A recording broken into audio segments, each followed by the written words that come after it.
சின்ன இடை நீயும் தொட்டு சீண்டுவதில் நாணம் விட்டு நான் ஒரு கிறக்கத்துல கதை படிக்கிற நேரம்.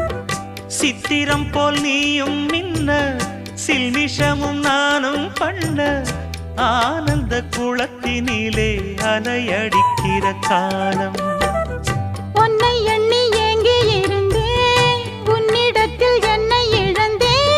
கண்ணிரண்டும் பூத்து கிடந்தேன் கட்டில் வர காத்து கிடந்தேன். வாலிபம் தவம் இருந்த வேளை வந்ததையா. இள மனசு இனி உனத்தான் விடுமோ நடு சாமத்தில சாமந்திப்பூ ஆள சத்துது என் நெஞ்ச உசுப்புது. நல்ல ராத்திரி